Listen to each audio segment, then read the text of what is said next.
idea que viene a ser este aspecto de hormonas esteroideas. Vamos a iniciar hablando un poquito, si estamos hablando de hormonas esteroideas, lo primero que tenemos que tener en cuenta es, deben haber otro tipo de hormonas que no sean esteroideas. Y es lógico pensar, si estoy tipificando que hay un grupo de hormonas que son esteroideas, hay otro grupo que no son esteroideas. Por consiguiente, hoy día nos vamos a dedicar a hablar de las hormonas esteroideas. ¿Y qué característica tienen las hormonas esteroideas?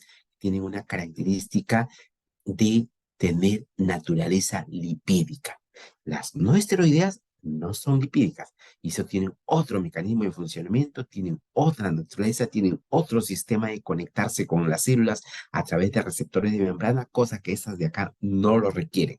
Estos, por su naturaleza lipídica, ingresan con facilidad a través de la doble capa lipídica de la membrana sin tener necesidad de tener un receptor en la superficie.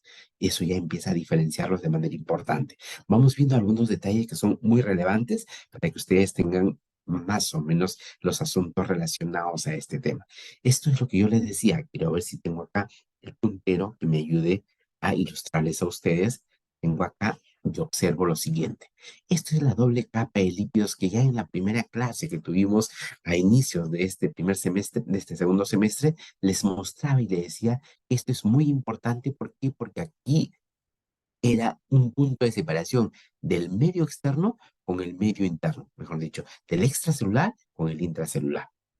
Entonces, aquí existía una serie de sustancias que permitían que muchas sustancias que estaban afuera pudieran ingresar. Y al final habíamos hablado de los transportadores de membrana. Pero también haciendo memoria, le decía que esta estructura fundamentalmente está constituida ¿de qué? De una doble capa de lípidos. Por un lado, los lípidos que son hidrofóbicos están justamente en la estructura interna de esta doble membrana. Y eso eran los llamados fosfolípidos. Y la parte externa que hace contacto con el agua, tanto en la parte externa como la parte interna, eran los llamados fósforos. Entonces, estos eran una estructura fosfolipídica. Y al medio de todo esto estaba el colesterol, ¿no? Constituyendo parte de la estructura de la membrana. Por consiguiente, el colesterol es un constituyente muy importante de la célula. ¿De qué parte? De su membrana celular. Si nosotros estamos ya haciendo hincapié a eso, la primera pregunta que nos hacemos es, ¿podremos tener una dieta libre de colesterol? Es, obviamente la respuesta es no, porque nuestro consumo diario está a base de células. Arroz es un grupo de células, la papa es otra célula, la yuca es otra célula, los diferentes tubérculos son células, la carne sigue siendo célula.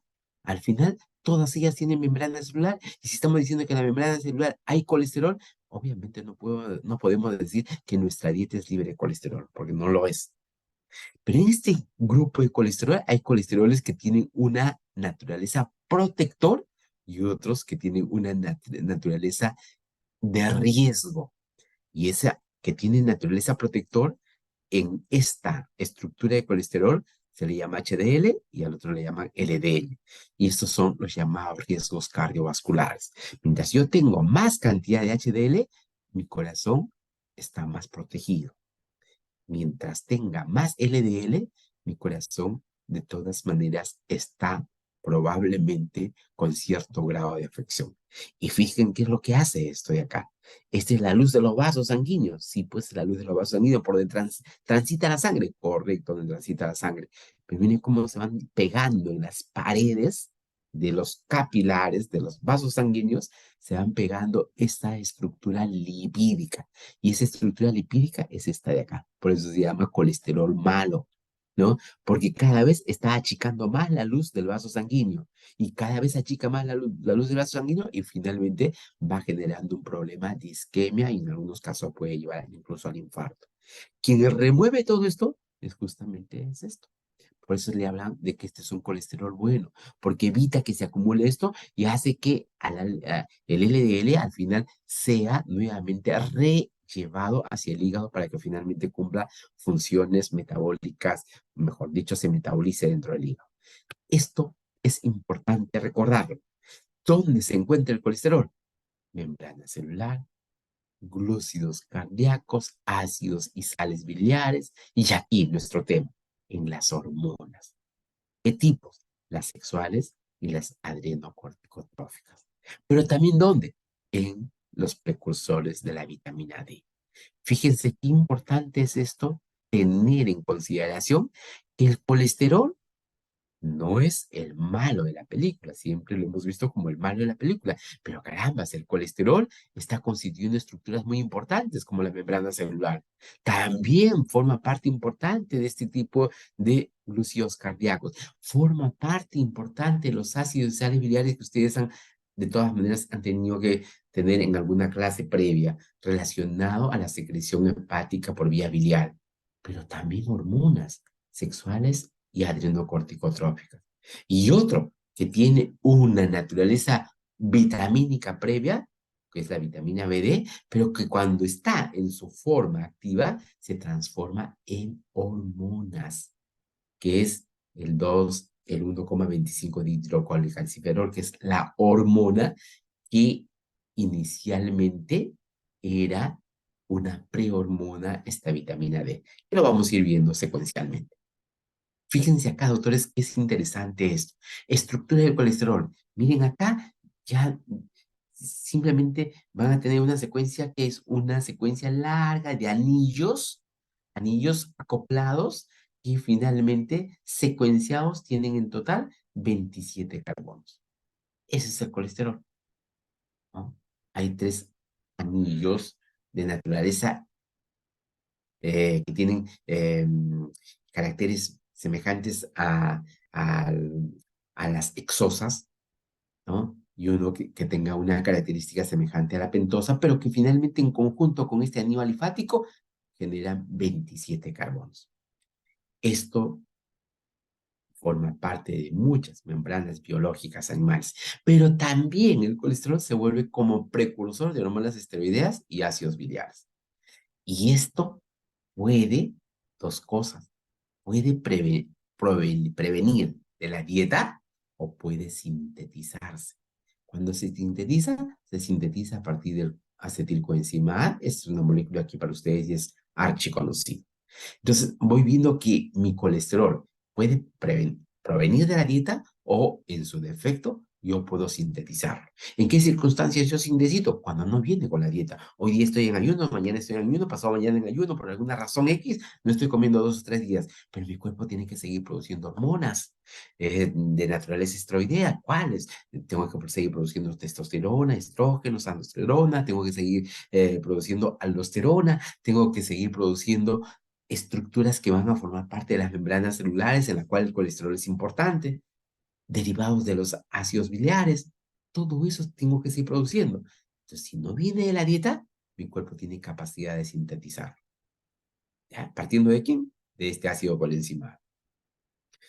Una de las características importantes es que forma parte de las lipoproteínas. Sus concentraciones varían, pero siempre se recomienda que un valor adecuado e ideal esté por debajo de 200 miligramos por decilitro. Es lo que quisiéramos tenerlo siempre para tener y prevenir los riesgos de un colesterol elevado. ¿Ya? Es importante eso. Aquí también es importante recordar que en el interior de las células y en las lipoproteínas se encuentra mayoritariamente esterificado. Y cuando decimos esterificado, ¿a qué se refiere? Que está acompañado de ácidos grasos de cadena larga. Y a estos de acá se le llama ésteres de colesterol. ¿Ya? Ácido graso más colesterol es un éster de colesterol. ¿Qué funciones vamos a ir viendo en relación al colesterol? Vamos viendo varias de ellos y vamos a tratar de hacer de repente hincapié en alguno de ellos. Miren acá, el colesterol va a tener rutas que va a formar parte de las membranas, ácidos biliares y vitamina D. Pero para formar hormonas, este colesterol se transforma en una molécula intermediaria que se llama la pregnenolona. Esta molécula intermediaria, pregnenolona, es el origen de todas estas hormonas que ustedes están observando. Esta pregnenolona da origen al cortisol, da origen a la progesterona, da origen a la testosterona, da origen al estradiol, pero siguiendo esta ruta puede dar origen también a la aldosterona. O sea, la pregnenolona me origina cortisol, aldosterona, progesterona, testosterona, estradiol. Todo eso es consecuencia ¿de quién? De esta molécula intermediaria que se llama pregnenolona. Esas son ya las fórmulas desarrolladas de cada una de estas moléculas. Y ustedes van observando que son pequeños cambios que aparecen entre testosterona y estradiol, entre cortisol y aldosterona, y así secuencialmente. Pero estos son los productos ¿de quiénes? De esta molécula intermediaria, nuevamente llamada pregnenolona. Entonces, vamos viendo algunas características en relación a la síntesis del nodo del colesterol. Por un lado, decíamos que para que se sintetice colesterol, ¿y qué es lo que necesito? Esta molécula básica, el acetilcoenzima A. Esta molécula básica, acetilcoenzima A, generalmente lo puedo identificar en todas las células que me van a sintetizar colesterol. Todas las células que van a sintetizar colesterol necesitan tener este sustrato acetilcoenzima. El hígado es uno de los principales tejidos que finalmente va a permitir sintetizar novo de colesterol. Pero siguiendo esta secuencia, este acetilcoenzima A va a generar mevalonato, esto va a generar el isopreno activado, esto sigue en su secuencia, genera escualeno y al final tengo el colesterol. Es una de las secuencias que es importante recordar. ¿Esto dónde está ocurriendo? En el citosol y en el retículo endoplásmico liso. ¿Ya? ¿Qué requiere? Acetilcoenzima A, NAT-fosfatos reducidos y ATP. Y esas se van a generar en 4 etapas. Acabamos de verlo. Una etapa, 2 etapas, 3 etapas, 4 etapas. ¿Partiendo de dónde? Del acetilcoenzima A. Entonces, vamos viendo así las primeras etapas de manera rápida que nos ayuden a entender cómo es este proceso. Tengo el acetilcoenzima A, mevalonato, que es lo que se va a formar. Fíjense acá, esta es una molécula para ustedes archiconocida, que es la acetilcoenzima A. Este acetilcoenzima A, por acción enzimática, va a generar el acetoacetilcoenzima A.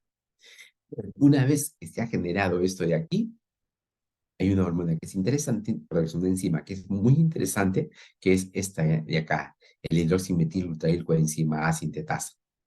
Esto me va a generar una molécula intermediaria muy importante que va a generar justamente el segundo paso, en este caso el primer paso, que es el mevalonato. Fíjense, esta hormona es muy interesante porque hay muchas medicinas que nosotros usamos para bloquear esto. ¿Para qué bloqueamos esto? Para que no se sintetice colesterol. En aquellas personas que nosotros necesitamos bajar su colesterol porque tienen elevada cantidad de colesterol, ¿qué es lo que hacemos? Es tratar de reducir esto de acá, o esto, o esto, ¿no? Este es el hidroximetilglutaricoenzima A, este también sigue siendo el hidroximetilglutaricoenzima A, este es una sintasa, es una reductasa, pero finalmente cuando se bloquea esta de encima de aquí, ya no tengo opción de que siga el proceso y finalmente se forme colesterol.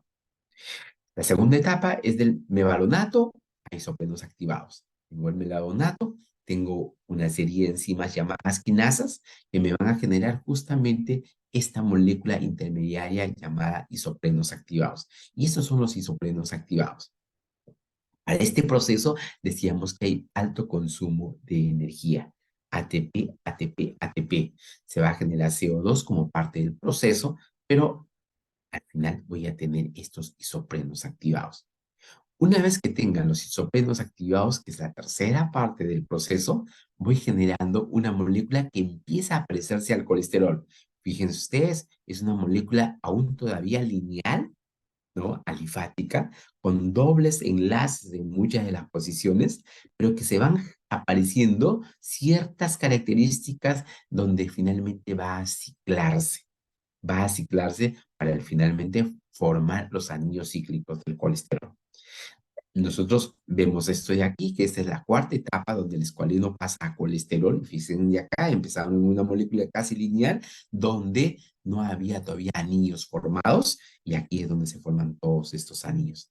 Ya tengo los anillos, tengo un pequeño grupo de carbonos alifáticos asociados, pero al final hemos mencionado que el colesterol total tiene 27 carbonos.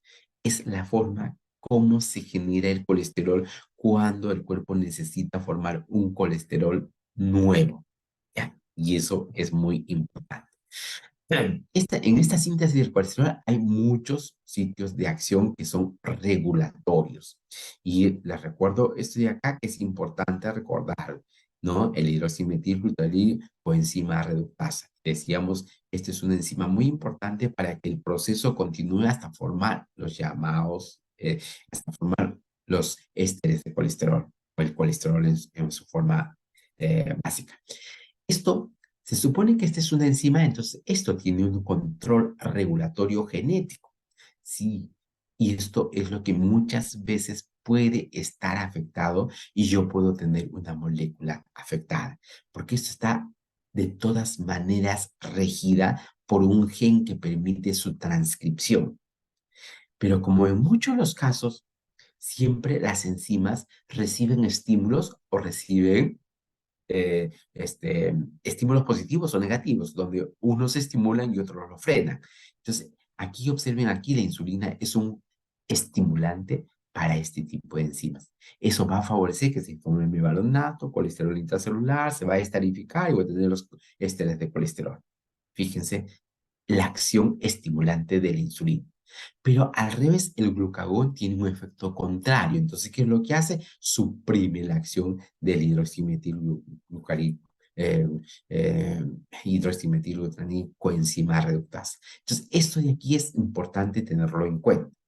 Y aquí mismo estamos haciendo mención cómo es la regulación de esta situación. Por un lado, la insulina promueve la actividad de esta enzima y el glucagón lo inactiva. Hay algunos productos que son regulatorios como consecuencia de la proteólisis.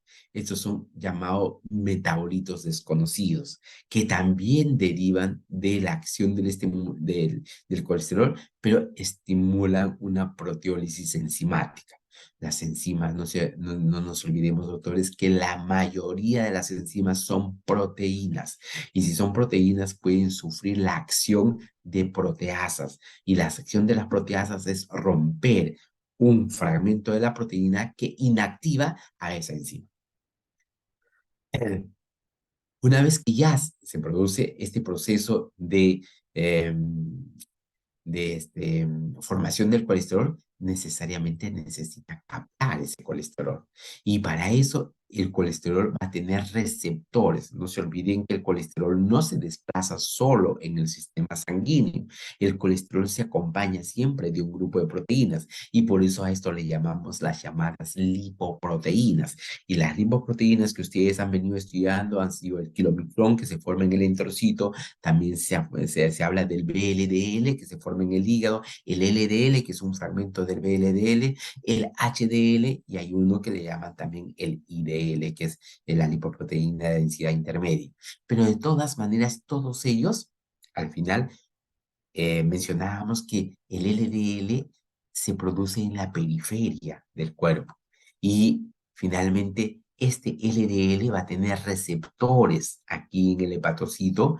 ¿Para qué? Para que esto sea reconocido y sea capturado e ingresado dentro de la estructura del hepatocito para que sea metabolizado. Entonces, eso es una cosa que es muy importante, ¿no? Estos receptores que finalmente están a la expectativa de que aparezca el LDL y una vez que se aparece, hacen una asociación y esto por un mecanismo de endocitosis, porque aquí hay una proteína que se llama la clatrina que invagina esta zona donde ha hecho contacto el receptor con la respectiva sustancia, lo encapsula y lo ingresa.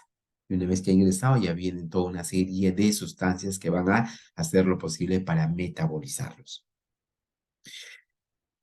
La regulación de la expresión del hidroximetilglutarid coenzima reductasa tiene que ver justamente con la expresividad en varios aspectos en relación a los puntos de expresión del sistema de control genético que en ella existe. Va a haber una serie de expresiones. Si estoy hablando de regulación de la expresión, aquí estoy hablando de qué? Del gen que controla y regula la formación de esta enzima.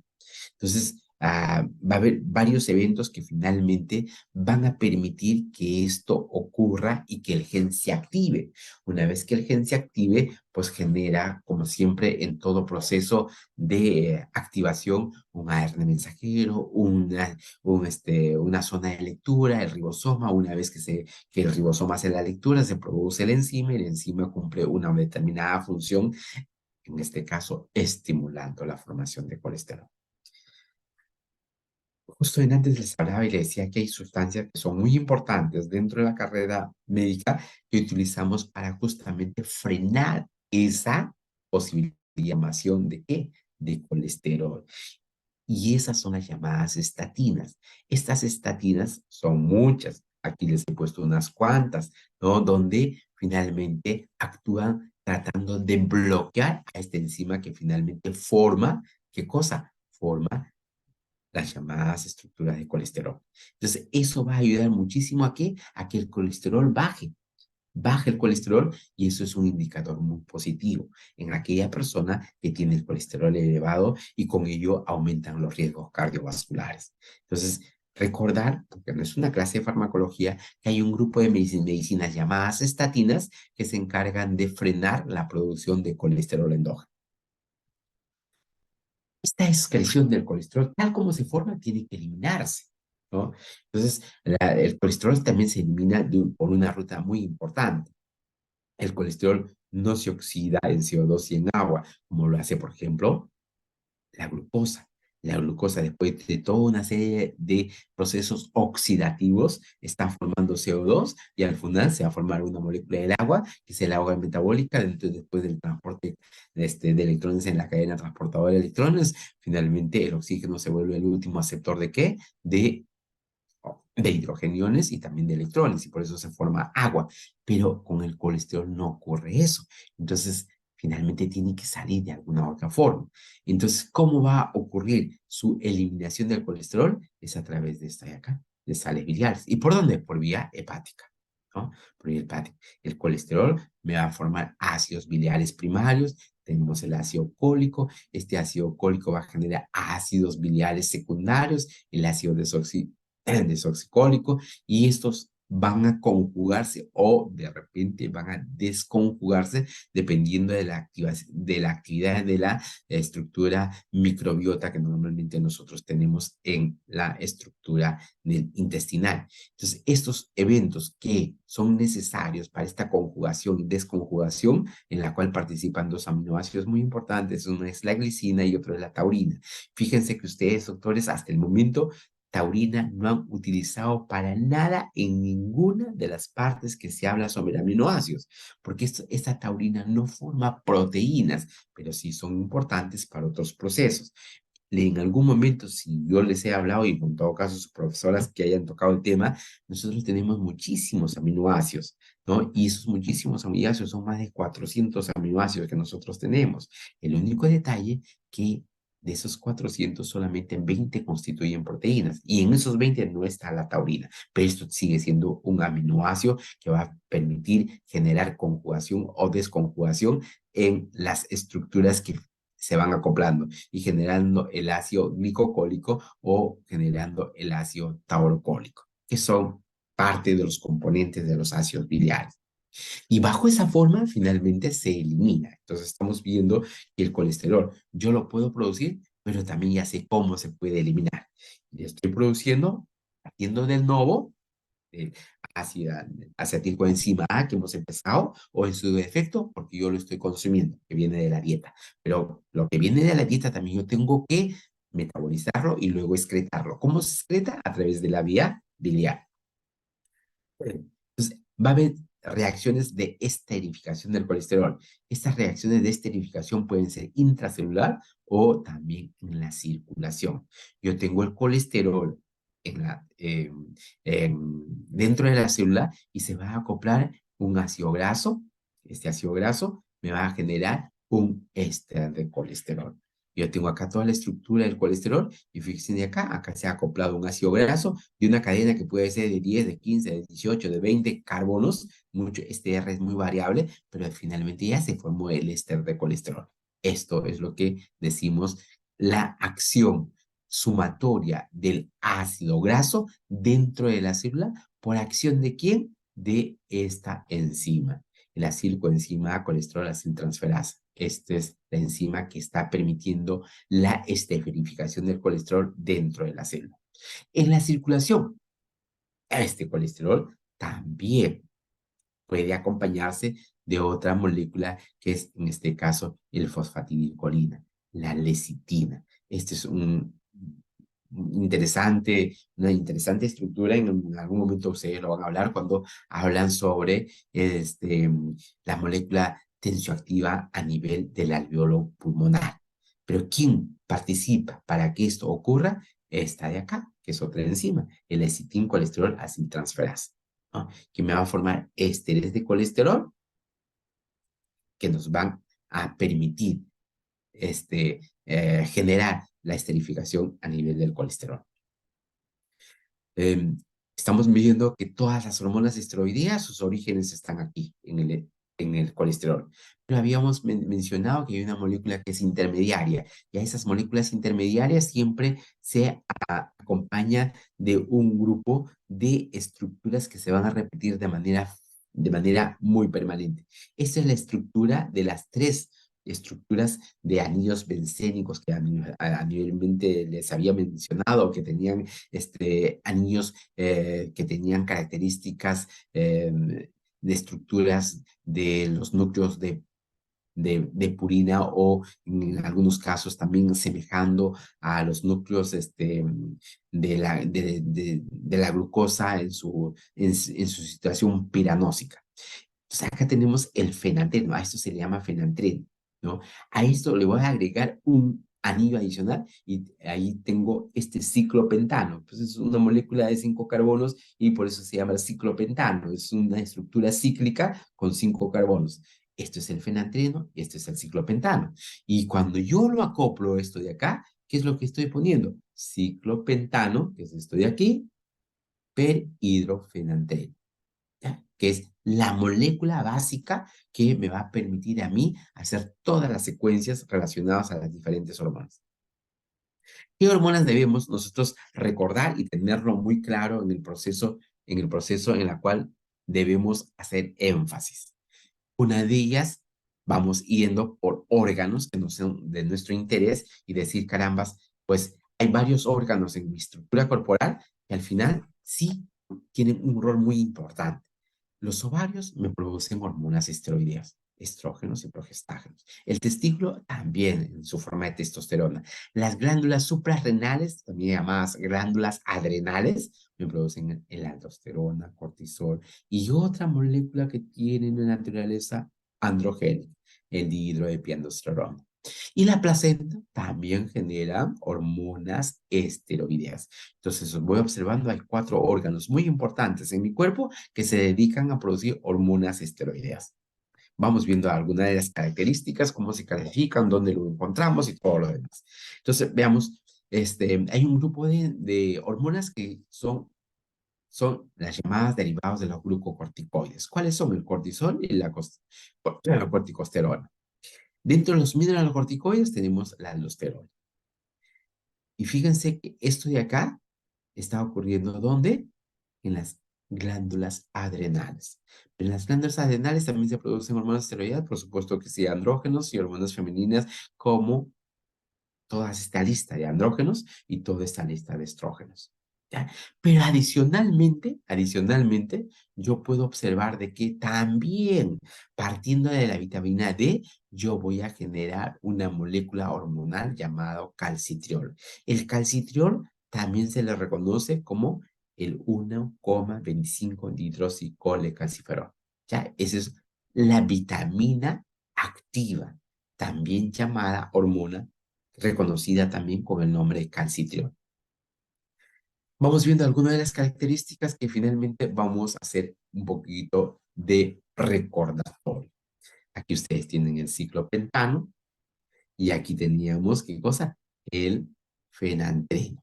Pero cuando juntamos esto de acá, el ciclopentano y el fenantreno, se reconoce como ciclopentano perhidrofenantreno. Esta es la molécula que finalmente, yo debo relativamente recordarlo porque de ahí va a derivar todas las hormonas esteroideas. Entonces, veo este ciclopentano perihidrofenantreno y voy viendo cuánta cantidad de carbonos tiene. Y sigo la secuencia y voy viendo que efectivamente tiene cierta cantidad y al final me percato que tiene 19 carbonos. Esto es una característica que lo vamos a ver por qué es relevante esto de acá. ¿Ya? Está compuesto de 3 anillos de 6 carbonos y un anillo de 5 carbonos. Eso ya lo conocemos. ¿No? Miren acá qué importante es esto de aquí. Miren, nomenclatura. En antes decíamos que el ciclo pentano piridrofenantreno solamente tiene 19 carbonos, ¿no? ¿Cierto? Pero de este núcleo se generan los androstanos. O sea, todas las hormonas androgénicas se generen de este núcleo de 19 carbonos. Si yo me voy al costadito, mira, aquí ya no está el carbono 19, aquí ya no está. Este de acá ha perdido un carbono. Esto de acá solamente tiene 18 carbonos. Todas las hormonas estrogénicas derivan de este núcleo de 18 carbonos. A eso le llamamos los estranos. Y me voy al otro lado y observo, acá están los 19 carbonos, pero además hay 2 carbonos adicionales. Esto es una molécula de 21 carbonos. En esta molécula de 21 carbonos, de aquí se generan todos los que corresponden a los pregnanos. Entonces, ya voy viendo, hay núcleos de 21 carbonos, de 19 carbonos y de 18 carbonos. Y fácil de recordarlo, la nota que todos quisiéramos, y cuando estamos súper bien, esta nota, y cuando ya somos extraordinarios, mi profesor quisiera ponerme 21, pero no hay nota 21, ¿no? Pero ya tengo las 3 notas ahí, las más deseadas. Entonces, no podemos olvidarnos que finalmente va a haber núcleos de 21 carbonos, de 19 carbonos y 18 carbonos. Y acá viene un detalle interesante. ¿Cómo se regulan estas hormonas? Y las hormonas tienen que tener un control regulatorio. Y ese control regulatorio no está abajo, sino está en la parte alta, a nivel de la hipófisis. Y en ese lugar donde está la hipófisis, están las hormonas, como por ejemplo la luteinizante LH, la ACTH, la FSH, y en este caso no está arriba, pero sí está a la circulación, y esto de acá vamos a hablar en relación a la angiotensina. Todo esto de acá se está produciendo ¿a dónde? En la hipófisis, en el lóbulo anterior de la hipófisis, también llamado adenohipófisis. Pero esta angiotensina 2,3 no se produce ni en la hipófisis ni en el hígado. En el hígado se produce su forma inactiva, que se llama el angiotensinógeno. El angiotensinógeno, por acción de la renina, se va a transformar en angiotensina 1. Y la angiotensina 1 se va a transformar por acción de la enzima convertidora de angiotensina en angiotensina 2, y es esta de acá la que va a generar estimulación de aldosterona. ¿Ya? Entonces, estamos viendo más o menos asociaciones que son útiles recargarlo, remarcarlo y también recordar. Entonces, ¿qué pasa en la hipófisis? Recuerden, doctores, que en la hipófisis hay algo que es interesantísimo. ¿Cuál es ese algo interesantísimo? Es que aquí se producen muchas de las hormonas que en mi cuerpo funcionan de manera muy interesante. Pero la mayoría de esas hormonas, por no decir la totalidad, incluso me atrevería a decir la totalidad, que se producen en la adenohipófisis, tienen naturaleza no esteroidea. Y si no tienen naturaleza no esteroidea, significa que tiene naturaleza proteínica. Y si tiene naturaleza proteínica, esa proteína no puede atravesar la membrana celular porque tiene naturaleza proteica. ¿Qué quiere decir? Entonces necesitan ¿de quién? De receptores. Y eso es lo que ocurre. Entonces, estas hormonas que se producen en la hipófisis anterior se unen justamente a un sistema de receptores que está acoplado a la proteína G. ¿Ya? Que es importante. Y este sistema de acoplamiento de la proteína G lo que hace es incrementa las concentraciones de AMP cíclico intracelular. Este AMP cíclico, AMP cíclico intracelular finalmente es un regulador de la transcripción de genes que codifican enzimas esteroigénicas, ¿ya? Que es importante. Y por consiguiente, se va a estimular a nivel eh, de las estructuras de las organelas celulares la formación de colesterol. Es muy importante, ¿ya? Entonces, estas hormonas, eh, el colesterol, el origen de las hormonas esteroideas, siempre hay que remarcarlo de la siguiente forma. Las células esteroidogénicas, que hemos mencionado que hay varias de ellas y le hemos remarcado que están en el ovario, están en los testículos, están en la glándula adrenal, pero también están en la placenta. Son, de alguna forma, órganos muy característicos de hacer este tipo de acciones. Entonces, cuando ocurren los eventos donde hay que tener la necesidad de sintetizar todo esto de acá, necesitamos capturar al colesterol. ¿De dónde? De las lipoproteínas plasmáticas. ¿No? Recuerden que en las lipoproteínas está el colesterol. Ahí están los triglicéridos, están los ácidos grasos, hay varias proteínas, dependiendo de qué lipoproteína estamos hablando, vamos a tener al APO100, al APO48, pero finalmente mucho va a depender de qué lipoproteína. Pero ahí está el colesterol. Entonces, de ahí es donde yo necesito sacar ese colesterol. ¿Para qué? Para iniciar el proceso de esteroigénesis. ¿Ya? ¿Partiendo de quién? De, del colesterol o en su defecto empezando a sintetizar colesterol. ¿Ya? Eso es un detalle que es muy importante remarcar. Y nosotros vamos a tener siempre un sistema de regulación de este tipo de proteínas y esto es una de ellas, que va a permitir mediar el transporte del colesterol hacia la mitocondria, para que el proceso de esterogenes adrenal a nivel gonadal, pero no en la placenta, se pueda ejecutar. Y esto lo vamos a ver más o menos en las siguientes diapositivas que son de interés. Entonces, fíjense acá lo interesante que estábamos intentando recordar. Miren, esto es la estructura del colesterol. Y habíamos dicho que el colesterol tiene ¿cuánto? 27 carbonos. ¿Ya? Lo primero que va a ocurrir es la acción de una enzima que se llama desmolasa, que forma parte de ese conglomerado de enzimas que forman parte del citocromo P450. En este caso es reconocido como SCC, pero forma parte de esa gran familia de enzimas que están acoplados al sistema del citocromo P450. ¿Qué es lo que hace este demolasa? Lo que va a hacer es, lo va a dejar exactamente con la cantidad de carbonos necesarios. ¿Y cuál era la cantidad de carbonos necesarios para iniciar ese núcleo? Era 21 carbonos. Y acá tiene 21 carbonos. Hasta acá decíamos que tenía 19. Acá está el 20 y acá está el 21. Entonces, esto es un núcleo que va a formar ¿qué cosa? Pregnonilona. Ya estamos viendo qué importante es esto. Esta pregnonilona puede tomar dos rutas. ¿Ya? Esa, fíjense acá, que tengo la pregnonilona. Vamos a suponer que se ha formado el nodo de colesterol partiendo de acá, de que del acetilcoenzima general al acetato, ya tengo el colesterol se libera por una desmolasa, que es esta de acá, esta desmolasa P450C-SCC, esta de acá ha eliminado parte de las, en este caso, 6 carbonos adicionales que tenía el colesterol y lo ha dejado en 21 carbonos. Ese 21 carbonos que viene a ser la pregnenolona toma una ruta que se va hacia la teca o se va a la granulosa. ¿Ya? Estamos hablando del ovario. En el ovario tenemos una zona de la teca y una zona de la granulosa. En la teca, justo esta pregnenolona, por acción enzimática de otra enzima del citocromo oxidasa P450, va a generar esta estructura que es dihidroepiandrosterona, que esto ya es una hormona androgénica.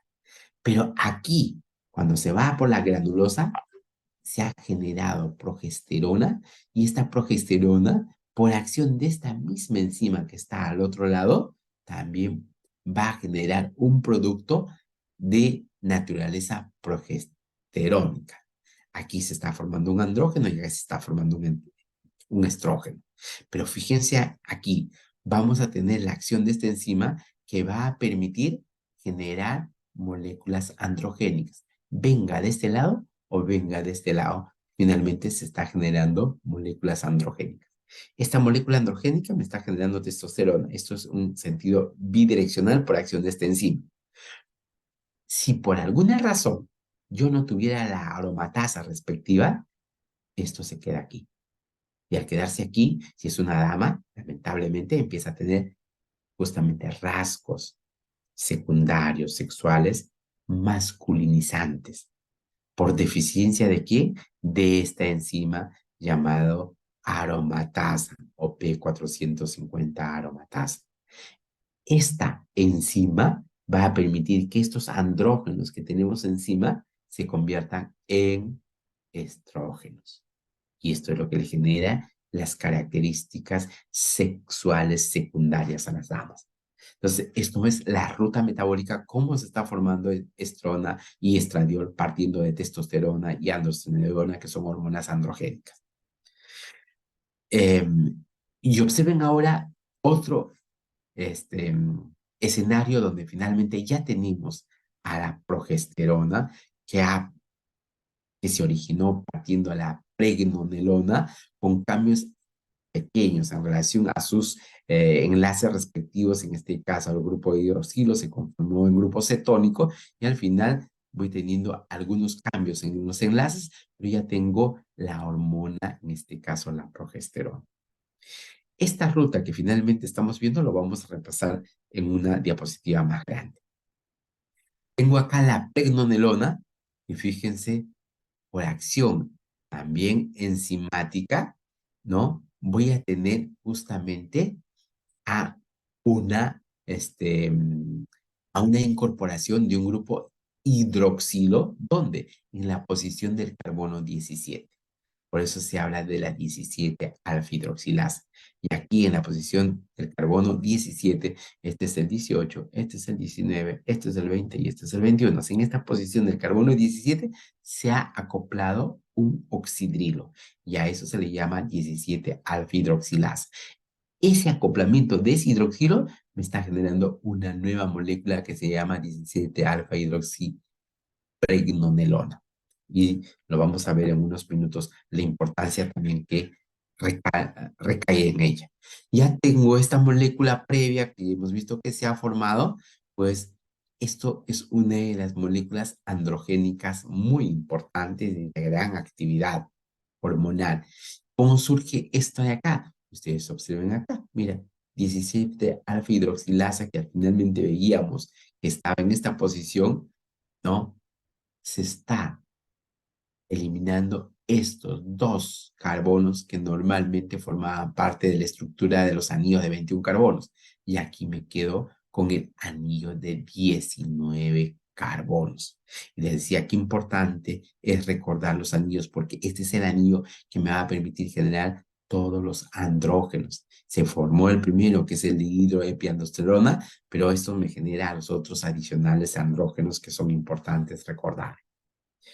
Vamos viendo, ya tengo esta molécula de 19 carbonos, pero ahora finalmente voy viendo cómo se van generando otros andrógenos adicionales. Observen aquí la 3-beta dihidroxigenasa o es una isomerasa donde lo que va a ocurrir son cambios en su estructura de enlace.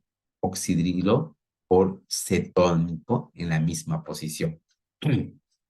Resulta siendo importante. Carbono 1, carbono 2, carbono 3 está ocurriendo en el carbono 3. ¿Ya? Que es importante. Ya tengo otra estructura androgénica. ¿De qué? De también 19 carbonos. Los carbonos no han cambiado, simplemente lo que ha cambiado es la posición de los grupos funcionales que son diferentes en el carbono 3. Esto es un esquema que nos ayuda a un poco enfatizar lo que estamos mencionando, ¿ya? El colesterol se generó del acetato y ustedes ven acá que hay una importante molécula que nos va a permitir generar la pregnenolona. Y hemos dicho que la pregnenolona tiene rutas que pueden ir por la teca o pueden ir por la granulosa en este caso, si estamos hablando del ovario, sería una de las opciones. Pero tienen la posibilidad de seguir ambas rutas. Entonces, aquí tenemos que siguiendo esta ruta voy a llegar a formar estas moléculas intermedias que les decía, estas moléculas intermedias son androgénicas. Perdón, androgénica y esta es estrogénica. Pero cuando intervienen estas dos hormonas, al final yo voy a tener el resultado final de solamente tener hormonas androgénicas. Y finalmente era necesaria la presencia de la aromatasa para que finalmente yo tenga estrona y tenga estradiol, que son las hormonas ya femeninas en particular. Y aquí justamente estamos intentando graficar, esto es más o menos repetición del esquema previo, y aquí era lo que yo quería llegar. Estábamos partiendo de este anillo de 19 carbonos. Mira, vamos a eliminar este carbono de acá que va a ser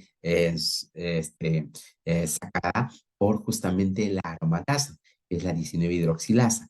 Va a eliminar ese carbono y me transforma justamente en esta estructura que es el estradiol. Y esta es la que genera todas las hormonas que tienen naturaleza estrogénica. Y aquí ya tengo mi anillo de ¿cuánto? 18 carbonos, porque este carbono de acá ya ha sido retirado, ya ha sido hidroxilada, ¿no? Gracias a quién? A esta aromatasa.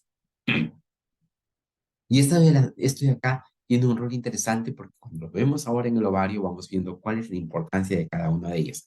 Decía qué importante es recordar los aspectos relacionados a la estructura del ovario. Si este es el ovario, yo cojo un fragmento del ovario, lo amplío y esto es lo que corresponde a la teca interna. Pero amplío otro pedacito de este ovario y lo amplío y esto es lo que corresponde a la granulosa. Entonces vamos a ver de una manera esquemática más interesante qué ocurre tanto en la teca interna como en la granulosa. ¿Ya? Y vamos viendo en un esquema que nos ayude a reconocer esto. Esto de aquí es repetición de lo que hemos mencionado, pero yo quiero un poquito centrarme en esa imagen que se nos ha ido un poquito. ¿Dónde debe estar para esto? No, está muy lejos. No, vamos a regresar y lo retomaremos luego. Entonces, decíamos, la ruta del colesterol es importante y habíamos hablado ya de la desmolasa, su participación en ella, la formación de una molécula intermediaria que era la pregnenolona, se seguía una ruta importante, se formaban las hormonas androgénicas, pero era importante la presencia de la aromatasa para que llegue a formar lo que se llama estradiol. Era una de las cosas que era muy importante mencionar. Uno de los andrógenos más importantes es la dihidrotestosterona. Este es un andrógeno sumamente importante porque tiene la capacidad y la potencia más relevante dentro de los andrógenos. Muy bien, cuando hablamos ya de la estructura del estradiol y la estrona, estábamos recordando y decíamos que estos moléculas que tienen 19 carbonos necesariamente tenía que pertenecer uno, un carbono en una hidroxilación para que se quedara con un núcleo de 18 carbonos. Y eso me generaba una molécula también distintiva. Y aquí es resultante recordar lo siguiente, la aromatasa que finalmente puede hacer reconversión de la androstenediona como sustrato previo y como resultado voy a tener la estrona. Esto es bien importante recordarlo. La androstenediona de la corteza cerebral, secundariamente por el ovario, justo pueden estar involucrados en este proceso de formación de estrona. Miren, también es interesante recordar que hay una aromatasa extraovárica. ¿Y dónde encontramos esa aromatasa extraovárica? Tejido adiposo y glándula mamaria. Por eso que a una mami, por alguna razón, se le quitan los ovarios, esa mami no deja de producir estrógenos, porque el tejido mamario lo va a seguir produciendo, pero, y el tejido adiposo también, pero lo va a producir una cantidad mucho más restringida. Y en algunos casos, cuando yo tengo que retirar los ovarios a una dama, porque voy a suponer que tenga ahí de repente una insinuación de un tumor que puede hacerse evidente en poco tiempo y la recomendación es retirarlo, pues le dejamos sin ovarios, es cierto. Y la posibilidad de que no tenga hija también, pero si ya tuvo hijos, pues no hay ningún problema.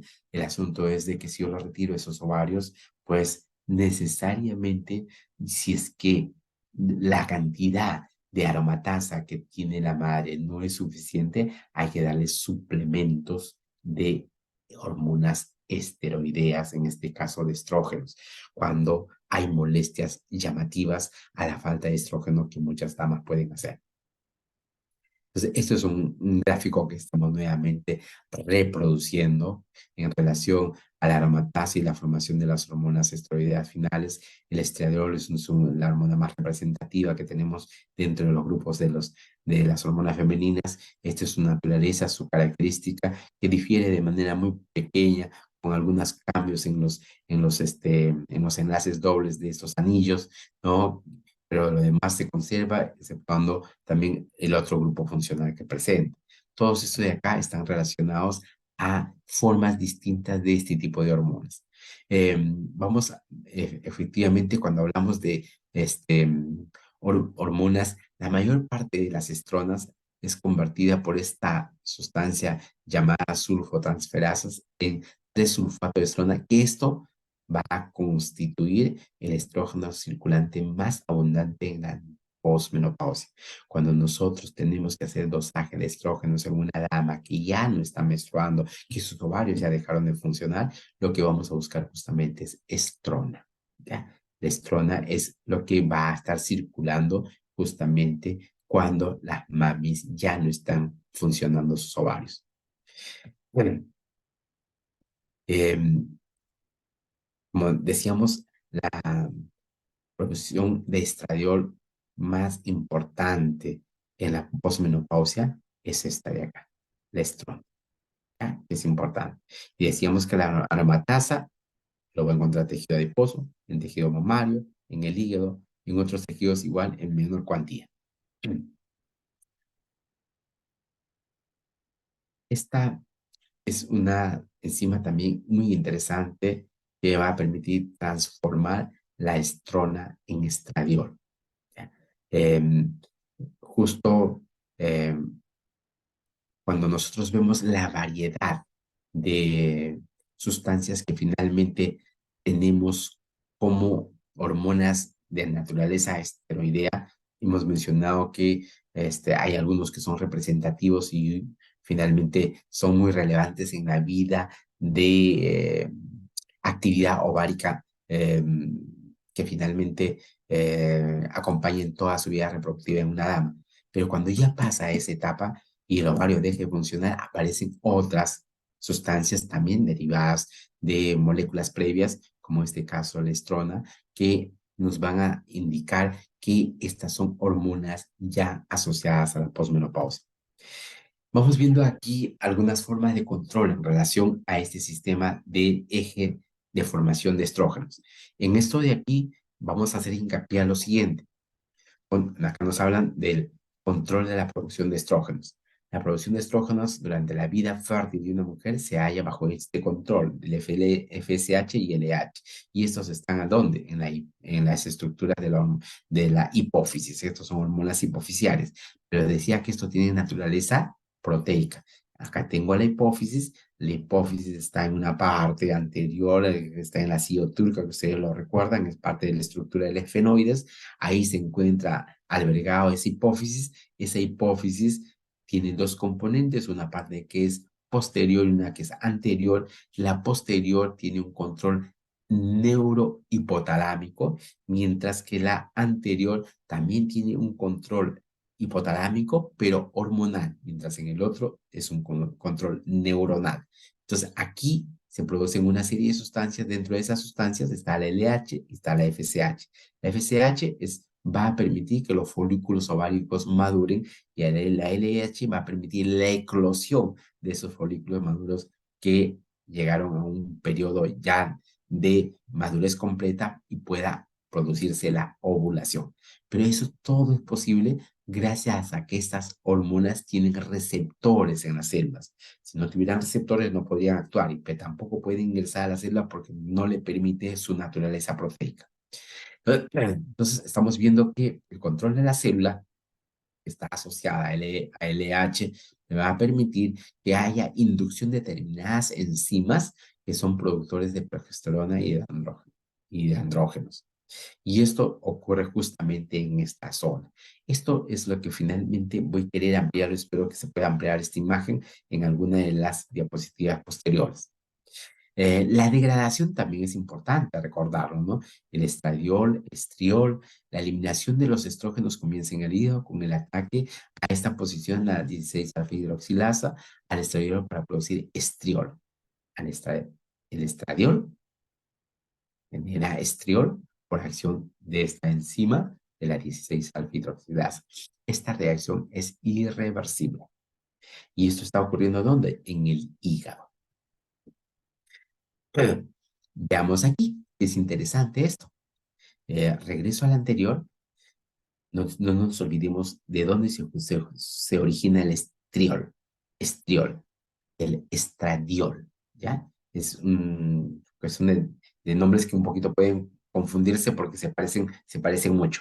Uno es el estradiol, ¿ya? ¿Y por qué diol? Tiene, mira, un grupo alcohol acá y tiene otro grupo alcohol acá. Estradiol.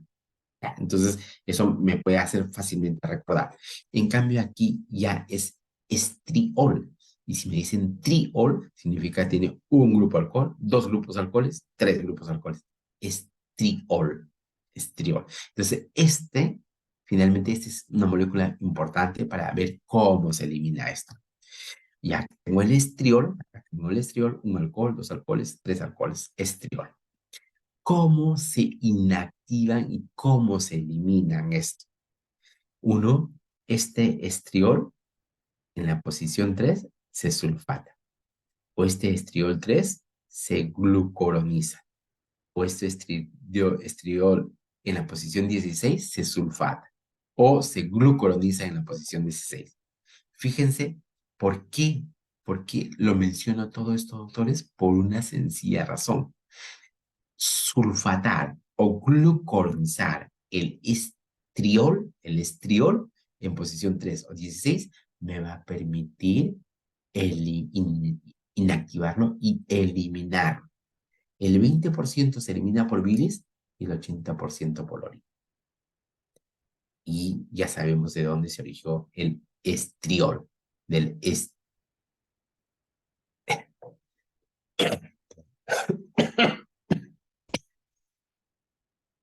ya sabemos de dónde se origina. Entonces, ya con eso vamos viendo que hay formas de formación y formas de regulación en relación a las moléculas que vamos a estudiar. La placenta, decíamos que también es un órgano importante de productor de estrógenos y tiene un rol muy interesante por una sencilla razón, doctores. No nos olvidemos que, a ver, hay dos hormonas femeninas muy importantes. Uno de ellos es los estrógenos y otro es la progesterona. La progesterona, hasta su nombre, ustedes lo pueden empezar a deducir. Pro es que va a favor de algo. Gesterona viene de gestación. Esa hormona facilita la gestación. Por eso se llama progesterona. Favorece la gestación. Y eso es muy importante porque cuando ocurre la ovulación y luego viene la fertilización, luego viene la anidación y finalmente ya está en proceso de consolidarse dentro en este caso, del útero, quien favorece todo eso es la progesterona. Incluso antes de que haya la fecundación, la progesterona está generando condiciones adecuadas para que el útero lo pueda albergar a ese probable ovocitos que ha sido ovulado y que el espermatozoide puede fecundar. Ya va generando condiciones óptimas. Cuando no ha habido, obviamente, fecundación, nuevamente ocurre el ciclo menstrual. Entonces, ¿por qué les menciono esto de acá? Porque la placenta va a cumplir un rol sumamente importante. La placenta va a producir progesterona para mantener ese embarazo que inicialmente lo estuvo manteniendo el cuerpo amarillo.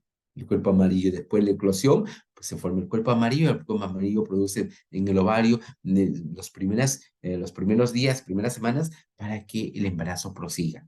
Pero después la placenta se hace cargo de eso, produciendo progesterona hasta que dure el total del embarazo. Entonces, estos detalles son muy importantes recordarlo. Eh, y la glándula suprarrenal materna también cumple un rol muy interesante. Vamos haciendo hincapié y justamente voy a llegar a esta imagen, me parece que está en la siguiente, acá está. Lo tenemos acá y con esto vamos a ilustrarnos un poco en relación a lo que finalmente queremos explicar. Miren, la madre, la placenta, el feto. Fíjense, estamos hablando de un embarazo, obviamente, ¿no? Un embarazo donde hay un producto que está en formación. Y ese producto que está en formación, el feto no se comunica directamente con la madre, se comunica a través de la placenta. Es lo que finalmente lo está albergando. La madre, en la glándula suprarrenal de la madre, el colesterol va a generar y va a producirse esta de acá que se llama la pregnenolona. Esta pregnenolona va a generar la dihidroepiandrosterona. Esta dihidroepiandrosterona no sigue la secuencia de las rutas en la glándula suprarrenal, no. En el ovario, sí, pero en la glándula suprarrenal no. Entonces, ¿qué es lo que hace? La glándula suprarrenal de la madre produjo esta cantidad y esto se lo pasa a quién? A la placenta. Y la placenta, una vez que lo tiene esto de acá, lo que hace es utiliza su carga enzimática y lo transforma en estrona y en estradiol. Lo transforma en estrona y estradiol. Y esta estrona y esta estradiol pasan a la circulación de la madre y en la circulación de la madre está como estrona, está como estradiol, pero también está como estriol. Todo esto de acá, finalmente, empieza a ser circulado en la circulación materna. ¿Quién le favoreció todo esto de acá? Justamente la placenta. Gracias a su enzima, hace un proceso de conversión y finalmente lo lleva a la circulación materna. Fíjense lo que hace la placenta. La placenta también tiene capacidad de accionar sobre el colesterol. Esta acción del colesterol le genera igual la pregnenolona, igual que lo hace en la madre. Pero fíjense aquí, esta pregnenolona en la placenta solamente queda como progesterona. ¿Qué les decía hace exactamente unos minutos? ¿Quién preserva la gestación para que llegue a término? Es la placenta. ¿Y qué es lo que está haciendo la placenta? Formar progesterona. ¿Para qué? Para darle posibilidad de viabilidad al embarazo. Progestación. Debo producir más progesterona. Y es lo que está haciendo la placenta. Produce progesterona. ¿Partiendo de quién? Del colesterol. Ya tengo la progesterona. Ya. Muy bien. Aquí hay un detalle que también es interesante recordar. La placenta, esta pregnenolona, puede ofrecerle también al feto. ¿A quién? A la glándula suprarrenal del feto. Y una vez que está en la glándula suprarrenal del feto, esta pregnenolona va a ser transformada en 17-hidroxipregnenolona. ¿Ya? Eso quiere decir que se ha formado un oxidrilo en la posición 17 de la pregnenolona que ha recibido. Y una vez que ha generado eso, lo transforma en hormona androgénica, en dihidroepiandrosterona. Una vez que lo ha transformado en esta hormona androgénica, se lo regresa a la placenta. ¿Para qué? Para que la placenta termine de transformarlo en hormonas de naturaleza estrogénica y se lo manda a la circulación de la madre. ¿Ya? es un mecanismo de mucha sintonización entre madre, placenta y feto. Muy bien. Estos estrógenos en el plasma sanguíneo me van a generar algunas situaciones que no son nada gratificantes cuando empiezan a ser atrapados en determinada parte de la luz vascular. Cuando el ovario secreta al estradiol, se pone en contacto con enzimas y proteínas de plasma que tratan de atraerse a la molécula y transformarla. Esto más o menos es una forma de recursos que tiene el organismo para intentar hacer lo posible que estos productos no se queden depositados en la luz vascular. Este resultado de la concentración del estradiol libre en plasma, es una fracción muy pequeña, menor al 10% de la cantidad secretada. Siempre estas hormonas intentan, de todas maneras, mantenerse asociadas a determinadas proteínas, porque no se olviden que esto tiene naturaleza lipídica. Y si tiene naturaleza lipídica, cuesta mucho transportarse libremente, pero cuando se transportan libremente, pues forman acúmulos entre sí. Es como si fuera, imagínense ustedes, fragmentos pequeñitos de gotitas de aceite, ¿no? Pequeños, que ustedes han podido separarlo de manera muy práctica, ¿no? Y esos fragmentos pequeñitos, lo ponen en un recipiente de agua, uno detrás de otro. Y ustedes van viendo cómo cada vez cómo se van juntando, y hasta el final se volvió una inmensa gota de grasa. La idea es eso, de que no se conglomeren estas moléculas que tienen naturaleza esteroidea, que tienen naturaleza lipídica, y no generen problemas a la circulación. Bueno, para eso, pues hay una serie de mecanismos que finalmente van a permitir que esto de acá no ocurra. Vamos avanzando un poquito para comentarles algunos detalles sobre cómo son los mecanismos asociados también en la funcionabilidad de estas hormonas. Eh, Hay una serie de hormonas que tienen ligandos asociados a determinadas proteínas, que son globulinas, ligandos de hormonas sexuales, ¿no? Estos son los que permiten unirse al estradiol con esta proteína y finalmente ser transportadas. En células epiteliales hay receptores que aparecen y son específicos para esto de acá. ¿Y eso por qué? Porque al final de cuentas, esta hormona, que es la que se encarga de capturar la hormona y llevarlo, tiene que llevarlo a algún sitio, y los lleva justamente al órgano que necesita de estas hormonas, ¿no? Que pueden ser determinadas partes del cuerpo, dentro de ellas las células epiteliales, y en algunos casos va a hacer un transporte. ¿Por qué? Porque ahí va a encontrar a un receptor en particular que hace conexión con en esta globulina, ligando de hormonas sexuales.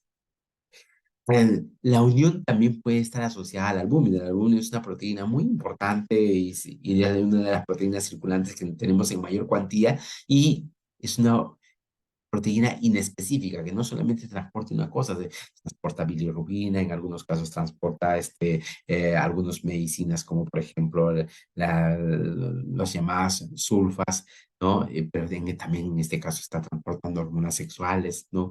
Pero finalmente intenta hacer lo posible de que se acompañe, se acople de algunos productos que no son visibles en el agua, de tal forma que facilita su transitar por el medio sanguíneo.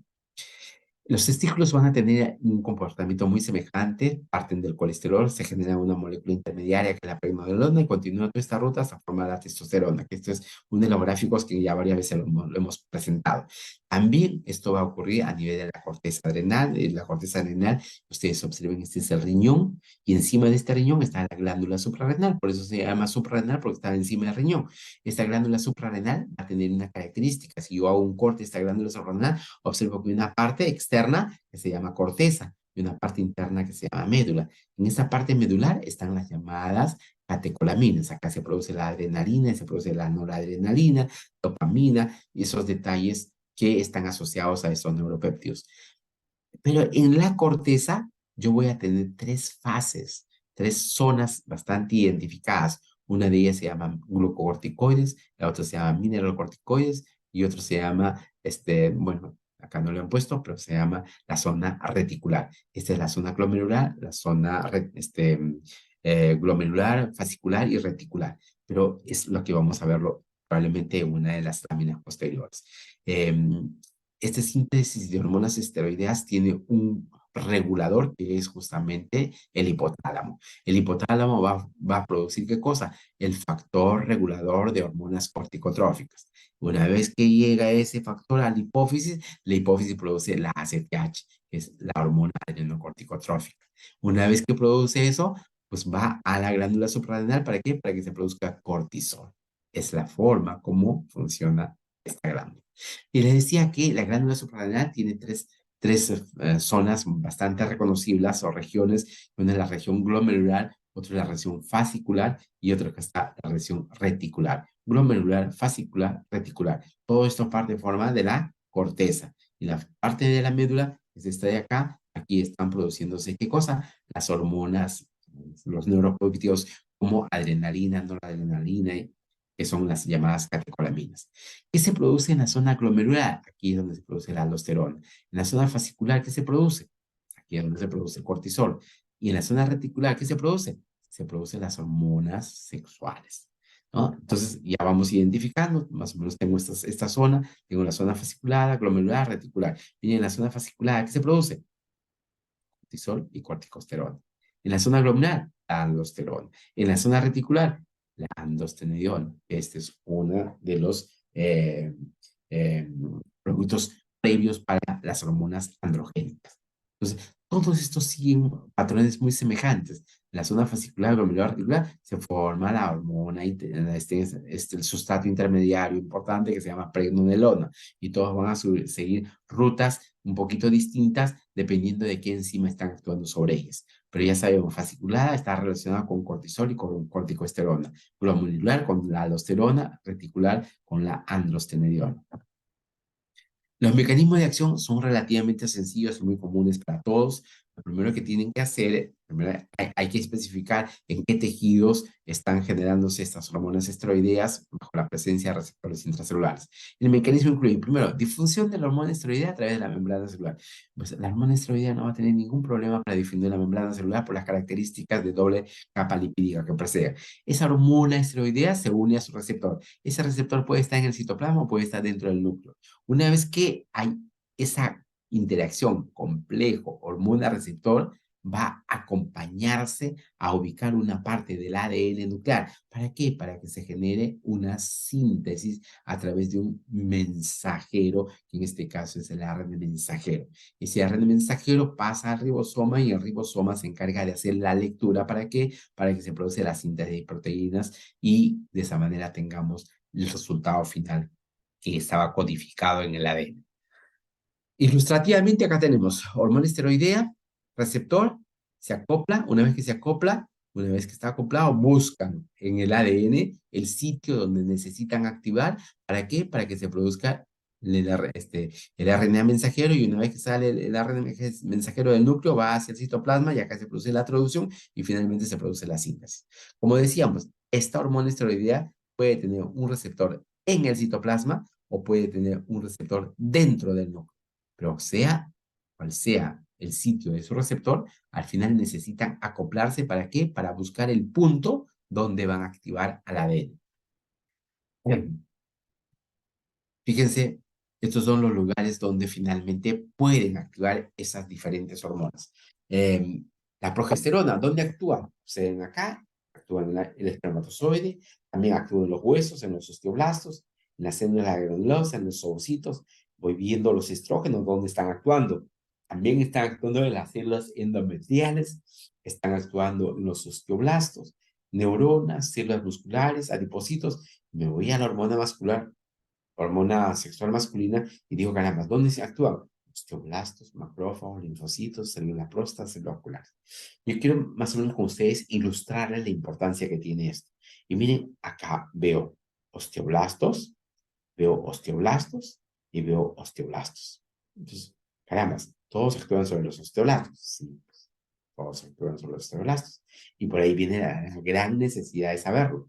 Mientras la dama está en su vida sexual activa, en su etapa donde sus hormonas, sus ovarios siguen produciendo sus hormonas, Se está produciendo progesterona y se está produciendo estrógeno. ¿Qué es lo que hacen estas hormonas? Tanto la progesterona como los estrógenos activan a quién? Al osteoblasto. ¿Pero qué cosa es el osteoblasto? Es la célula que me permite formar matriz ósea. Quiere decir que mi huesito se llene de suficiente cantidad de calcio que me permita mantenerlo duro y tonificado. Eso es lo que hacen los osteoblastos, ¿no? Los osteoblastos. Ah, pero también en los varones ocurre lo mismo. Los osteoblastos, sí, pues, mira, estimula también los osteoblastos. La diferencia entre un varón y una mujer es que la mujer llega a la menopausia, 45, 50 años aproximadamente. Después de esa edad, ya deja de producir sus ovarios, ya no hay progesterona, ya no hay estrógenos. Entonces, ya no estimulan a los osteoblastos.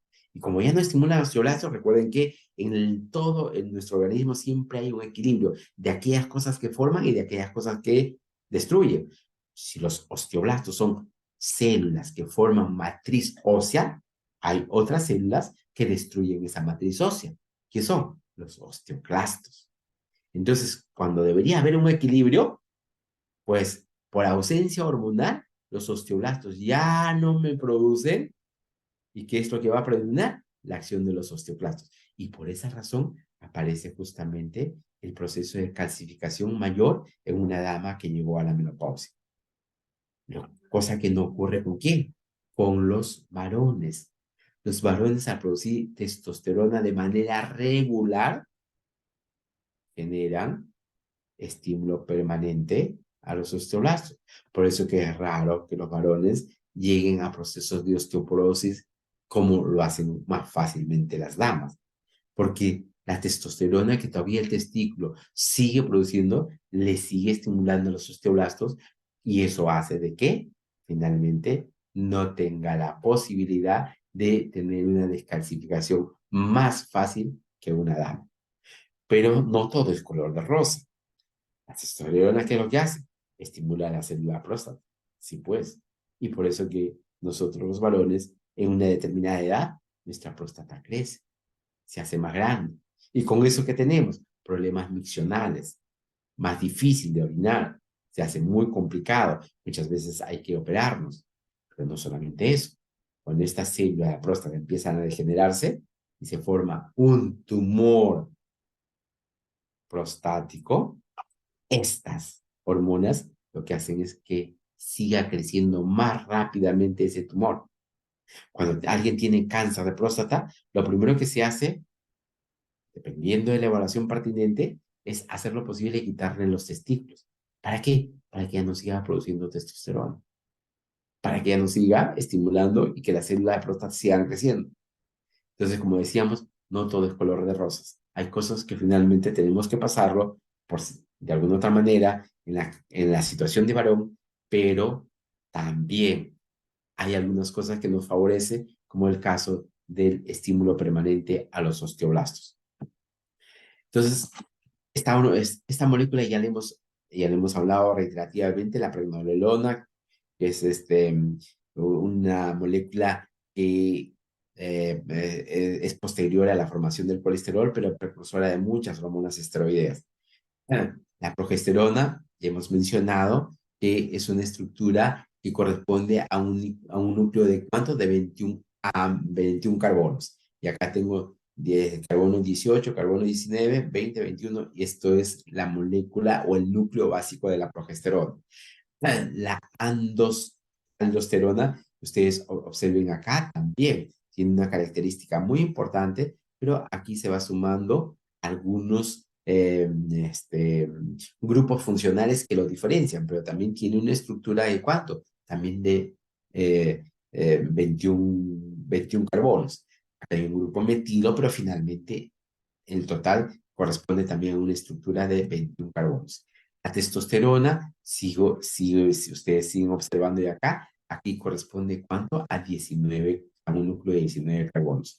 El estadiol, aquí ya perdió un carbono y este es el núcleo de los 18 carbonos. Esto es el más potente de los estrógenos endógenos que nosotros tenemos.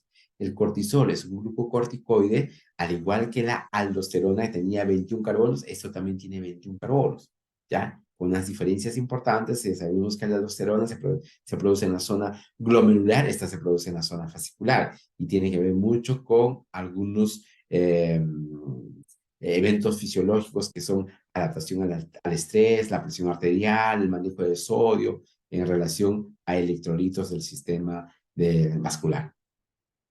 Si ustedes observan acá en este esquema, aquí se está estableciendo qué órgano es la que finalmente está relacionado, qué tipo de células son las que finalmente tienen que ver con la producción de determinada hormona y cuál es su rol y su función dentro de esa célula productora de esa hormona.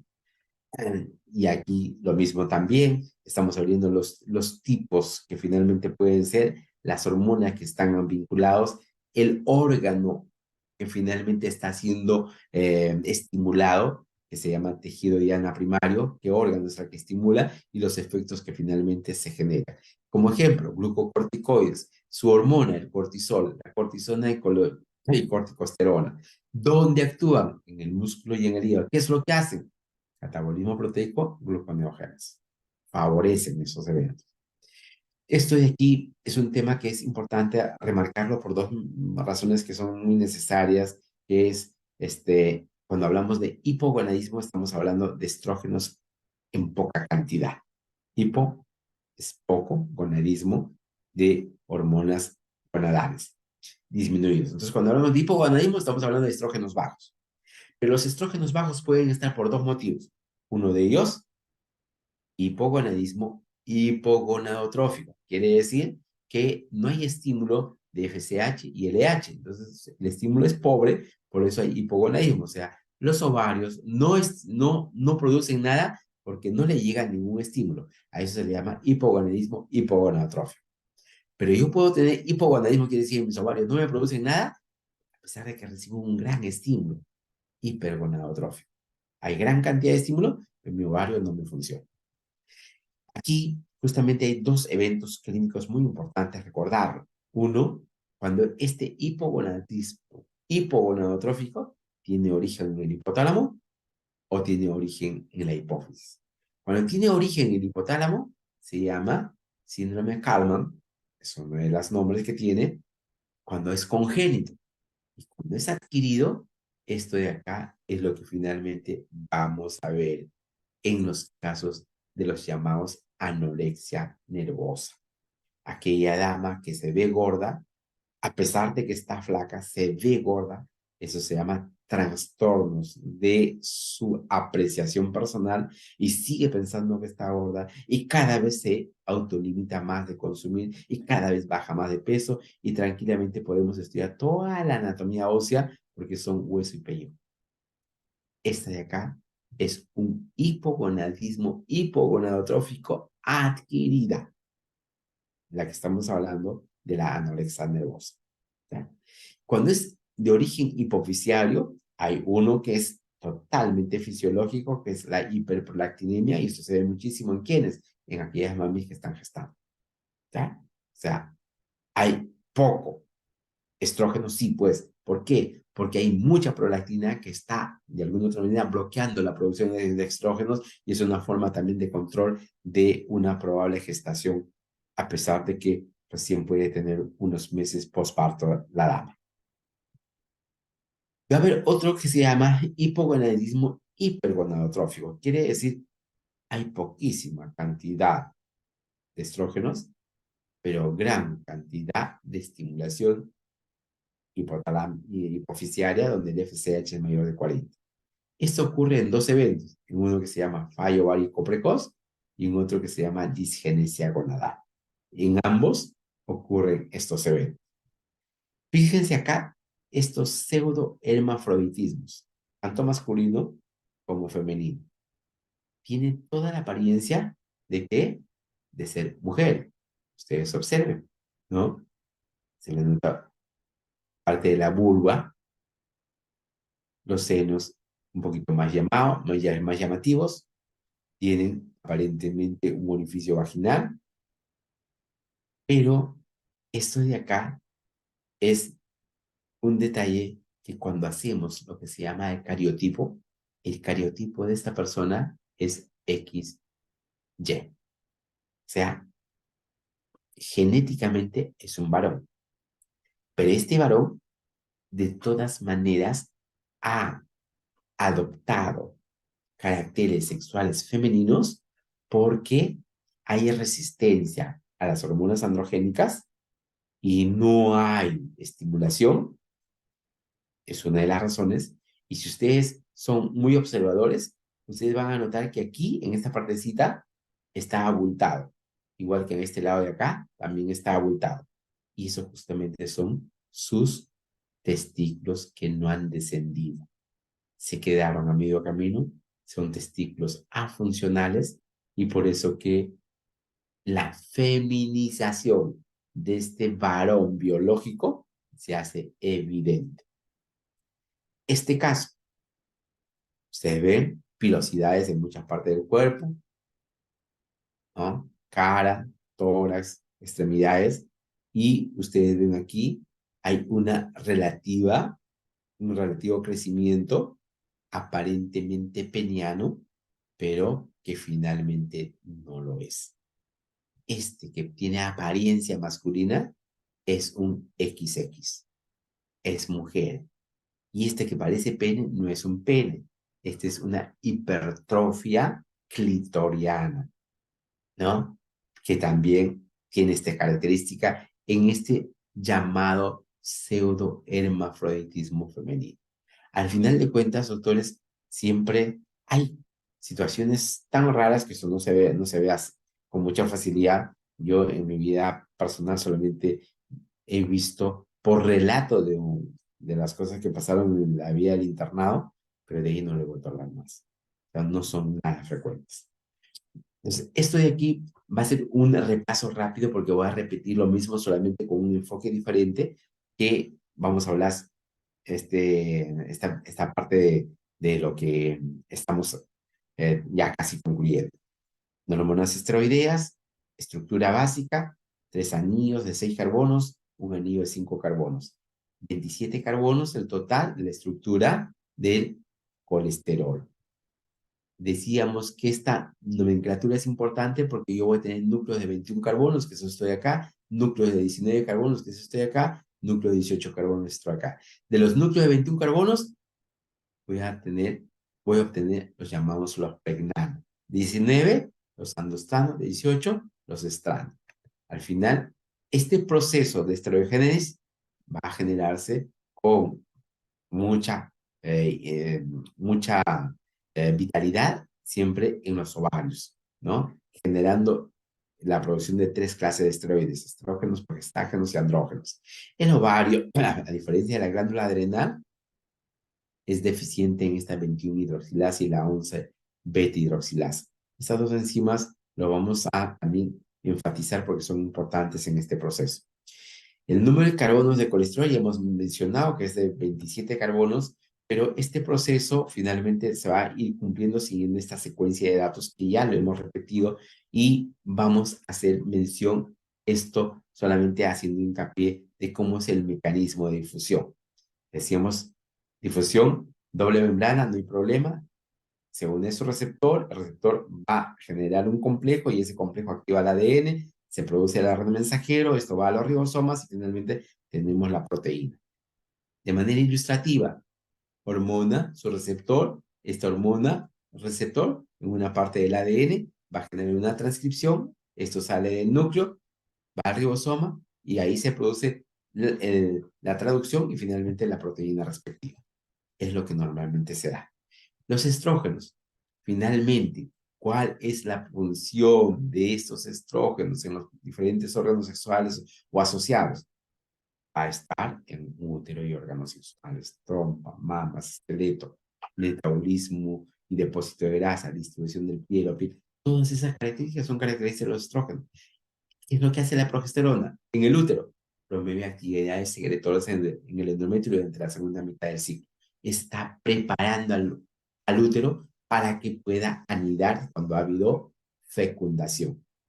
En la trompa de falopio, aumenta la secreción del revestimiento mucoso para que se pueda también desplazar ese ovocito que pudo haber sido fertilizado. En las mamas, desarrolla lóbulos y alvéolos, aumentando el tamaño ya en su preparación para una probable lactancia futura.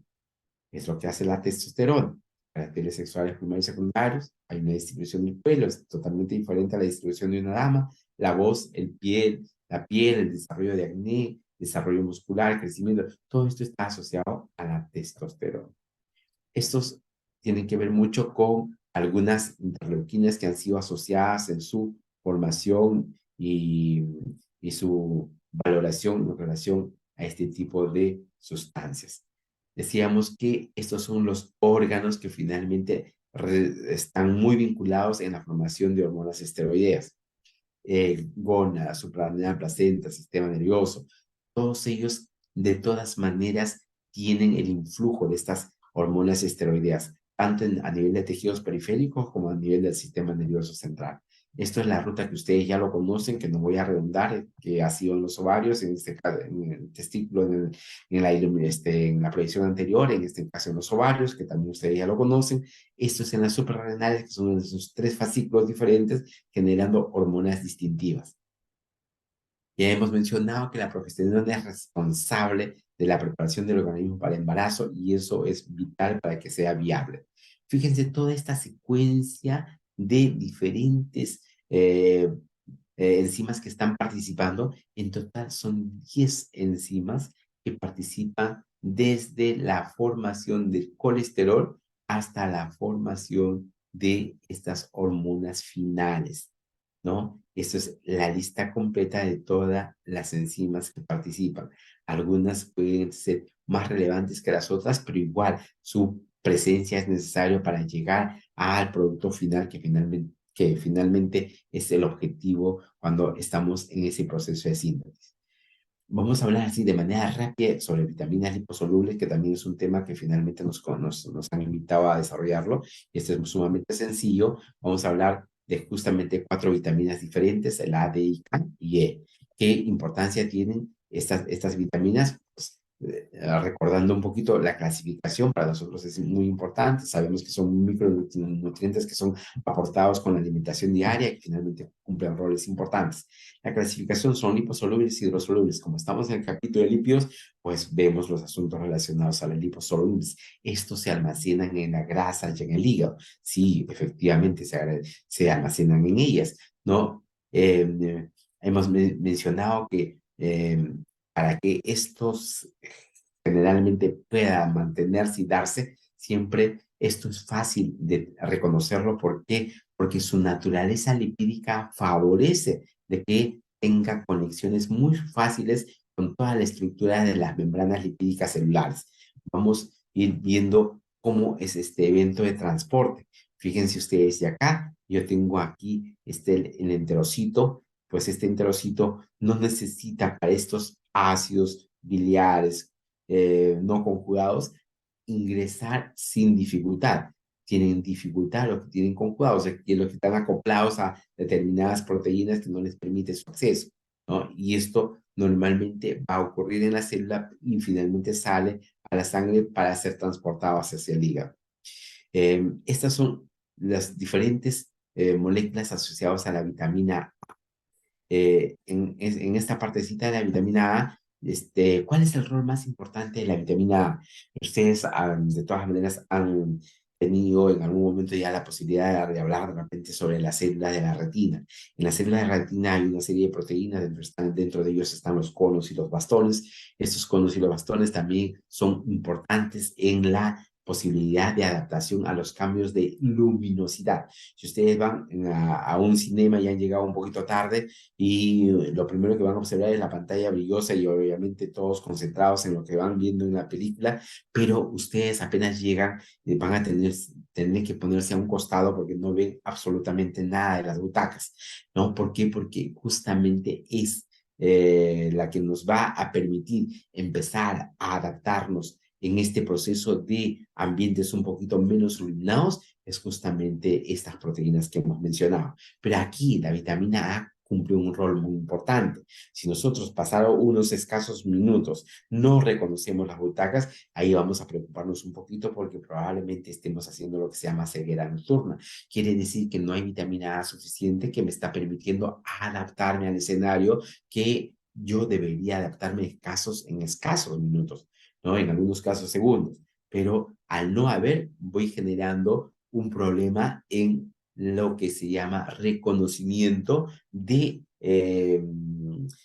este caso, de estructuras cercanas a nuestro punto de ubicación, a luces donde sean bastante limitadas. Entonces, esta vitamina A me sirve para enfocar los aspectos relacionados a la visión, pero también tiene que ver mucho con los procesos relacionados a la piel. Se habla bastante en relación al sistema inmunológico, en la reproducción de la espermatogénesis. Todos estos son factores que están vinculados. Estas vitaminas van a tener funciones en el sistema óseo, en crecimiento, desarrollo, sistema inmune, reproducción, visión, antioxidantes y finalmente en la visión es una de las cosas que lo recalcamos con más frecuencia. ¿Dónde lo encontramos? En lácteos, yemas, hígado, verduras. En todos estos productos lo vamos a tener como parte de su composición habitual. Esto de acá me puede generar dos situaciones: su exceso, dolor de cabeza, problemas de músculo, huesos, un cuadro conjuntival. Fíjense que hay también problemas asociados cuando yo tengo exceso de vitamina A. Y una que es muy frecuente, su deficiencia, es la llamada ceguera nocturna, es lo que finalmente le he estado explicando en relación a ello. ¿Ya? Los requerimientos de vitamina A son más o menos de 5.000 unidades o 1.5 miligramos al día en adultos. En mujeres es un poquito más por las necesidades en la que también la mujer va a tener en relación a que hay un producto de la gestación que también lo requiere. Se observa también este exceso de vitamina A puede generar malformaciones en el primer trimestre, en esas partes de la estructura del primer trimestre. Puede causar eventos telanogénicos asociados cuando hay tratamiento farmacológico con retinoles, ¿no? Suplementos vitamínicos o alimentos enriquecidos. La vitamina en una dieta animal no está asociada a ninguna parte de estos. Esto está ocurriendo cuando yo doy suplementos que pueden significar una situación que puede generar mayor limitación. Ahora nos dedicamos a hablar de esto, la otra vitamina que es la vitamina D. Esto yo lo voy a encontrar en diferentes productos, animales y derivados de los animales. Y su deficiencia, eh, en el caso de los niños, me va a generar este problema de raquitismo, ¿no? Hay limitaciones en la mineralización ósea, hay alteraciones en la epífisis, hay arqueamiento, hundimiento, con características que ustedes están observando en este pequeño. Pero lo interesante también que la vitamina D, ¿cómo es que nosotros finalmente lo vamos a tener como parte de nuestras necesidades que pueden ser muy necesarias tomarlas en cuenta? Estas células epiteliales sintetizan e hidroxilan la vitamina D.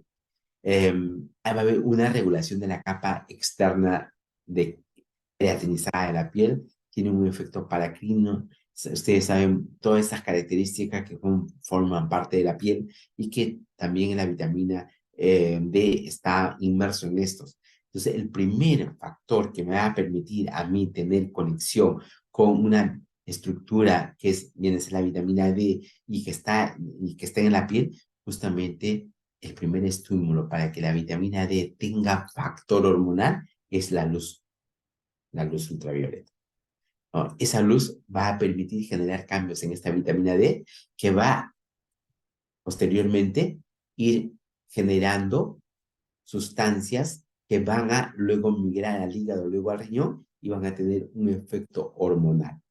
Luz solar, piel, se genera el 7-dihidrocolesterol. Esto es parte de una estructura importante de la vitamina D, colecalciferol, y en el hígado finalmente se va a hidroxilar, que es la, la primera hidroxilación, y la segunda hidroxilación va a ocurrir a nivel del riñón. En el hígado ocurre en la 25 dihidroxicolecalciferol y en el riñón en la posición 1, por eso se llama 1, dihidroxi. Bueno, acá está simplificado, dihidroxivitamina D, pero su nombre completo sería el 1,25 dihidroxicolecalciferol. Entonces, esta de aquí es realmente ya la hormona que tiene un rol importante a nivel del riñón, reabsorbiendo el calcio, y a nivel del intestino, favoreciendo la absorción del calcio. Ya tiene un efecto hormonal. Otra vitamina que forma parte de las vitaminas liposolubles es la vitamina E. Es un antioxidante muy importante. Ustedes deben recordar esta sigla AC para recordar a esas vitaminas que son antioxidantes. La vitamina A es una de ellas, la D es la otra, perdón, la C es la otra y la E es la otra. Estas tres vitaminas lo podemos recordar con el nombre de AC, aluciendo a un detergente que es muy frecuente escucharlo. Vitamina A, vitamina C y vitamina E. Y la vitamina E tiene este efecto antioxidante. ¿Dónde lo encontramos? Lo encontramos en todas estas fuentes, aceites, cereales, frutos secos, forman parte. Su función, protege la acción en este caso de los radicales libres, teniendo una función antioxidante, ¿no? Y resulta siendo muy importante ello. Su estructura es esta de acá, la que acabamos de verlo, y su exceso va a generar esto. Su deficiencia se ha visto mucho en la fibrosis quística, en enfermedades como la enfermedad celíaca, las anemias hemolíticas, que se han visto asociados a ello. Sus requerimientos siguen siendo bastante pequeños, 25 a 30 miligramos en los adultos, que es largamente, largamente menos que menos de 1 gramo. La vitamina K es otra vitamina muy importante que tiene que ver justamente con los eventos asociados a qué, a los procesos de coagulación. Ya ustedes han aprendido en clases anteriores, cuando hemos visto hematología y en algún momento de repente también conmigo, cuando hemos visto algún seminario, aquellos factores de la coagulación dependiente de vitamina K. Ya estaba dentro de ellas el factor 2, factor 7, factor 9, factor 10. Todos ellos están asociados a la vitamina K. Necesitan de vitamina K para que se produzca eso. Y eso es muy importante de recordar. Su deficiencia me va a producir sangrados por deficiencia de factores de coagulación. ¿Dónde los encontramos? En todos estos productos, ¿no? Las enfermedades, el exceso, daño al hígado, pero no es nada tóxico, pero la deficiencia sí me va a generar problemas en la coagulación, ¿ya? Y ahí tenemos las fuentes que finalmente son parte de ellos. Entonces, hemos mencionado que la vitamina K es muy importante en lo que se llama cascada de la coagulación, donde la vitamina K favorece la formación de 4 factores de coagulación de la cascada de la coagulación. No me puedo despedir no sin antes hacerle mención a Charles Darwin cuando él decía no es el más fuerte ni el más inteligente el que sobrevive, sino aquel que se adapta a los cambios. Y eso es verdad, hay animales que han sido muy poderosos físicamente, pero no se adaptaron a los cambios. La rata es uno de los animales que ha sobrevivido a todos los cambios que ha podido haberse dado en toda la historia del planeta desde su aparición, ¿no? Y tiene una capacidad adaptativa muy grande. Y nosotros tenemos que tener la misma capacidad, autores. ¿Por qué? Porque hoy día se viene la tecnología con fuerza y probablemente muchos de nosotros nos vamos a ver en un vacío existencial cuando vemos que carambas, que una computadora hace un diagnóstico mucho más fácil que nosotros. Eso está viniendo mucho con la inteligencia artificial. Por consiguiente, tenemos que adaptarnos a estos cambios para intentar ser mejores que esas máquinas que finalmente son los mismos humanos las que la están intentando de alimentar con una serie de informaciones que al final de cuentas puede ser mucho más rica su estructura de memoria y mucho más fácil dilucidar que nosotros que finalmente estamos intentando hacer los esfuerzos del caso. Pero siempre va a haber una cosa más que se va a seguir siendo atributo de humanos y no de máquinas. Por consiguiente, nosotros sí tenemos que adaptarnos a todos los cambios que se vienen y a los cambios que están por venir. De todas maneras, eso nos va a permitir mantenernos en el tiempo. Muchas gracias, chicos. Si tienen alguna pregunta, con mucho gusto para poder participar en unos minutos. Con mucho gusto.